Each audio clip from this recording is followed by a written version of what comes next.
Alright guys, today we're going to be talking about the rookie phenoms Quinn Hughes and Cale Makar, who have both just displayed, incredible skill and talent so far this season. And no, this is not a debate video. I mean, if you want, go ahead and debate down below, but in no means am I comparing these two players. Rather, we're going to be talking about how just incredible they've been this season and how they're really just fantastic play this season is really just history in the making. Cale Makar and Quinn Hughes currently sit number 1 and number 2 in rookie scoring so far this season. Cale Makar with an extremely impressive 8 goals, 18 assists, 26 points in 26 games. So he's just point per game, and as a defenseman, of course, that is just phenomenal.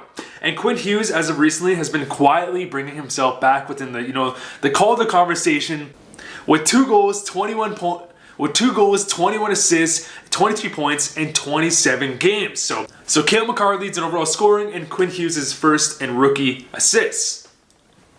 It is extremely rare to have a rookie defenseman at the top of the leaderboard, let alone 2 rookie defensemen. In the past 29 years, I repeat, 29 years. By the way, guys, I just remembered, due to popular demand, the plant is back.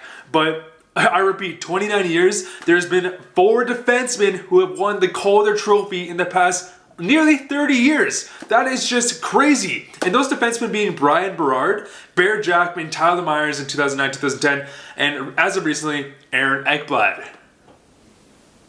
And among these rookie defensemen, none of them were first in rookie scoring, and I truly do believe that guys like Cale Makar or Quinn Hughes will end up on top by the end of the season. So the fact that in the modern era, we have 2 defensemen kind of separating themselves from the rest of the rookie class here is just truly a rare and historic moment for the NHL. But the thing is though, is they're not just dominating the rookie scoring race, but the thing is though, not only are they dominating the rookie race in terms of production, they are also displaying production that sits among the very best defensemen in the entire NHL. So not just rookies, but the entire NHL just in terms of defenseman scoring. Cale Makar currently sits number 3 and Quinn Hughes currently sits number 5. And that is just an amazing feat. A feat that I don't think is going to slow down in the future. I don't think their production is going to come to a halt anytime soon here. But the fact that we have 2 rookie defensemen that are leading the whole entire rookie class and they're within the top 5 in defensive scoring, that is just insane. And it's not like this year is, and it's not like this year is weak in terms of this defensive class. We have some fantastic defensemen. Some defensemen like Shea Weber, who are having big bounce back seasons. Some defensemen like Roman Josi, who are having huge seasons. John Carlson. This is a very good defensive class this year. Quinn Hughes and Cale Makar have the makeup of a modern day defenseman. Elite skating, if not generational skating, fantastic edges, mobile, straight line speed, paired up with elite hockey IQ and vision. And when you combine all these traits, you get a defenseman that just has that top-end transition game, which is just becoming so important in today's game. A defenseman that doesn't panic, they have that poise, composure. That's probably one thing you'll really notice with a guy like Quinn Hughes, or even more so with a guy like Cale Makar, is they do not panic with the puck. They hold on to it, they realize the openings, and they make the right play every time. And actually, that's not true at all. They definitely do have their defensive lapses, but when you take in consideration, risk and reward, the reward is heavily paying off so far this season. They don't overpower anyone with their strength, but instead they make up for this with their amazing positioning and ability to read the play just exceptionally well. Makar does have a couple inches on Quinn Hughes, is stronger, but both of them would rather make that smart play. They'd rather reserve energy, which allows them to play, more minutes than any other rookie defenseman we usually see. They use their positioning to their advantage, not to mention really good stick work.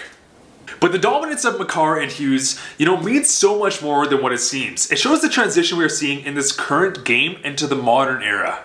Traditionally, defensemen were rugged, defensive-minded, and they did not excel in terms of point production right at the start of their careers. They broke into the league and had to kind of be reserved in terms of their offensive capabilities. Focus on the defensive side and then slowly transition their offensive side back within their game. Now, of course, there are many exceptions to this model throughout history, guys like Ray Bourque, Dennis Potvin. But in the traditional sense, there was a much more predictable path of development for defensemen. Not to mention that the more traditional defensemen took longer to break into the league because of the more physical game. Defensemen had to be much more physically mature, which resulted in them being more safe, more reliable.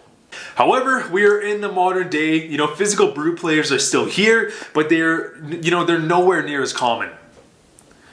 There's a heavy emphasis on highly skilled elite skaters who are offensive-minded but have the hockey IQ to be defensively responsible, even though they may have a lack of size. I have a feeling, though, that heading into the future, we're going to see more skill-based defensemen, guys like Quinn Hughes, guys like Cale Makar, who are going to make a far greater impact on their respective teams sooner than later. Again, this video is not a debate in any sense. I mean, feel free to debate down below if you really want to, but rather Quinn Hughes and Cale Makar are going to be integral parts to their teams for many years. And soon enough, perhaps they're competing against each other for the Norris just one day. As an Avalanche fan and a Canucks fan, it has just been an absolute blast just to watch both of them. They both make plays that just blow my mind like every single game. It's just crazy. The little details that Quinn Hughes and Cale Makar can pull off on a night-to-night basis that, 99% of other defensemen could not pull off at their age is just crazy. Did you guys see the other day when Quinn Hughes pushed JT Miller into stopping TJ Oshie on that 3-on-3 overtime breakaway goal? Like, that's just insane. Those little things. There's just this hockey IQ we're seeing from them. It's just insane. And there's a very interesting mix of rookies this season. Players like Jack Hughes, Kaapo Kakko, who are held to a standard of being potential franchise players for their teams in the future. And then we have guys like Hughes and Makar sitting at the very top. Makar with 6 more points than the closest forward.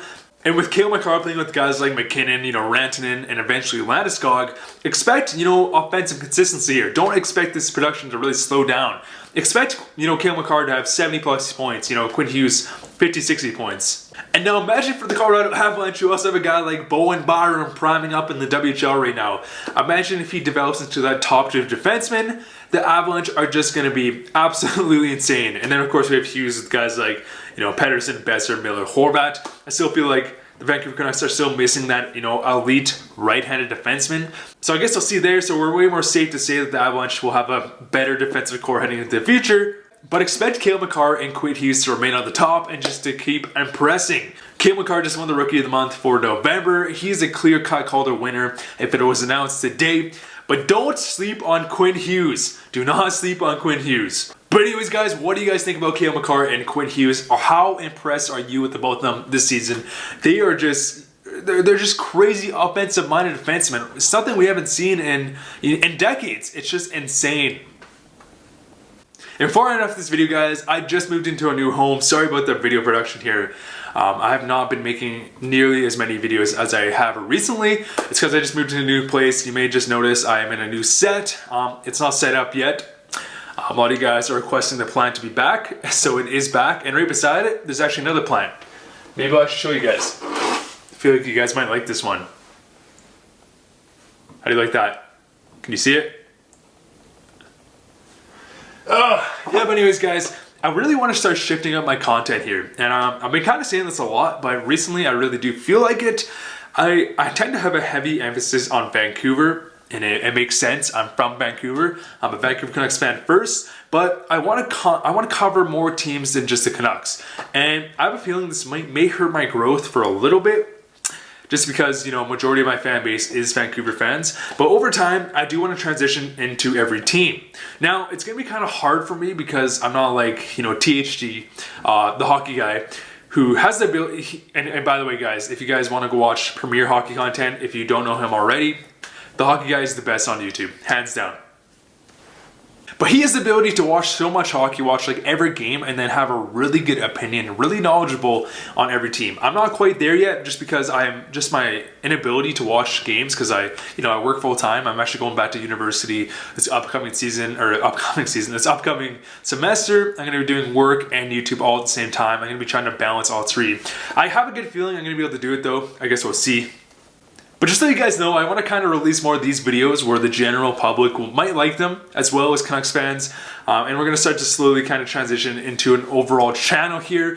Still with an emphasis on Vancouver. There's always going to be an emphasis on Vancouver. But overall though, I really want to expand my content into just hockey topics in general, not just the Canucks. So let me know what you guys want to see. Maybe let me know what you guys think about that down below. Don't worry though. There's still going to be so much Canucks content here, but I just want to do more. Anyways, guys, thank you guys so much for watching. Thank you guys so much for all your support. Where are we even sitting at right now in terms of subscribers? It's been a while since I've kind of announced my subscribers, probably since I hit like 1,000 subscribers. Where are we? 1,741 subscribers. Anyways, guys, thank you guys so much for watching. See you guys later.